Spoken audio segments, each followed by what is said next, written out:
Ողջույն բոլորին եւ բարի գալուստ մեր ալիք։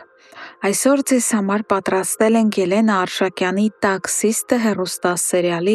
հերթական ծայրահեղ լարված, էմոցիոնալ եւ սկանդալային բացահայտումներով լի վերլուծությունը։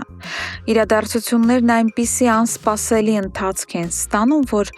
հեռուստադիտողին էկրաններից կտրելն ուղղակի անհնար է դառնում։ Դե ինչ հարմար տեղավորվեք, որովհետև մենք սկսում ենք մեր անչափ հետաքրքիր վերլուծությունը։ Սկսենք Սեդայի եւ Հարութի գնալով ջերմացող հարաբերություններից։ Նրանք սկսել են շատ ավելի հաճախ հանդիպել եւ այս զրույցներն աստիճանաբար դառնում են նրանց հոգեվոր փրկությունը։ Հերթական անկեղծ հանդիպման ժամանակ Սեդան, հայտնվելով ծանր հուսահատության մեջ, ասում է, որ կցանկանար մեռնել ու վերանալ այս աշխարհից, միայն թե ստիպված չլիներ անցնել այս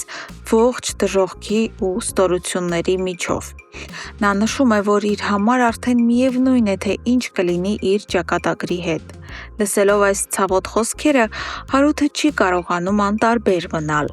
Նա խիստ, բայց չափազանց հոգատար տոնով խնդրում է, որ Սեդան այլևս երբեք նման բան չասի եւ քնքշորեն շոյում է նրա դեմքը։ Այս անսպասելի ու ջերմ հպումից Սեդան մի պահ զարմանում է, բայց դա նրան շատ հաճելի է։ Սակայն նրանց զրույցը միայն հուզական բնույթ չի կրում։ Սեդան բարձրաձայնում է մի չափազանց կարևոր ու վճռորոշ փաստ։ Նա վստահեցնում է Հարութին, որ նախորդ օրը լքված շինությունում իրենցից բացի հաստատ ինչ-որ մեկնել է եղել։ Բանն այն է, որ իրենց հեռանալուց հետո այդ շինությունը միտումնավոր հրկիզվել է, եւ հենց այդ պատճառով, երբ Սեդան Մինասի եւ քննիչի հետ գնացել էր այնտեղ, այլևս անհնար էր որևէ ապացույց կամ հետք գտնելը։ Սեդան խնդրում է Հարութին առավելագույնս լարել հիշողությունն ու ասել, արդյոք նա որևէ մեկին տեղյակ է պահել կամ ասել, որ Սեդայի հետ գնում է Սևան հենց այդ լքված շինության մոտ։ Այս հարցի պատասխանը կարող է բացահայտել իսկական հանցագործին։ Իսկ մինչ Հարութը կփորձի հիշել իրական մեղավորին, այդ նույն մեղավորը՝ Ելենը, անցնում է ակտիվ գործողությունների։ Նա բաց չի թողնում ոչ մի պահ նվերի սրտին ու մտքին տիրանալու համար։ Հանդիպելով նվերին, Ելենը ուղիղ տեքստով ակնարկում է, որ միգուցե ժամանակն է աչքերը բացել ու նկատել, որ Սեդայից բացի կան նաև այլ աղջիկներ, որոնք շատ ավելի արժանի են նրա ուշադրությանն ու սիրուն։ Նվերը պարզապես ապշում է լսածից։ Նա նույնիսկ վատագույն երազում չէր կարող պատկերացնել, որ Սեդայի ամենամտերիմ ընկերուհին կարող է աչք ունենալ իր վրա։ Բայց Սերայի ամենաաղմկոտ ու պայթյունավտանգ տեսարանը դեռ առջևում է։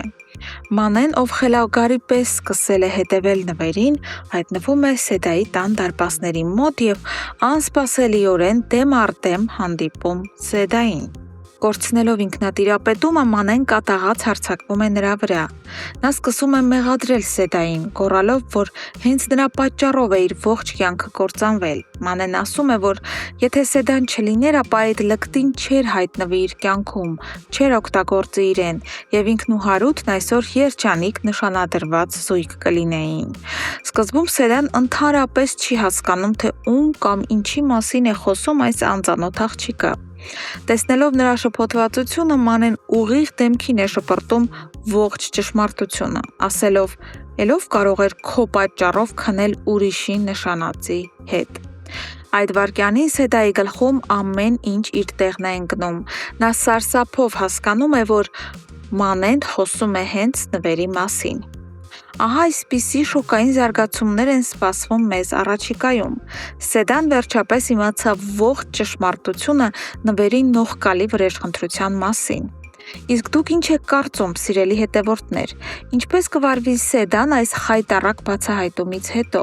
եւ արդյոք Հարութին կհաջողվի վերհիշել ճակատագրական այն մարդու անունը, ում ասել էր իրենց գտնվելու վայրի մասին։ Անպայման գրեք ձեր վերլուծություններն ու կարծիքները մեկնաբանություններում, ես մեծ սիրով կկարդամ եւ կպատասխանեմ ձեզ։ Եվ իհարկե, մի մոռացեք սեղմել հավանելու կոճակն ու բաժանորդագրվել մեր TV ալիքին, ամենաթեժ եւ ճշգրիտ վերլուծությունները բաց չթողնելու համար։ Կհանդիպենք շուտով։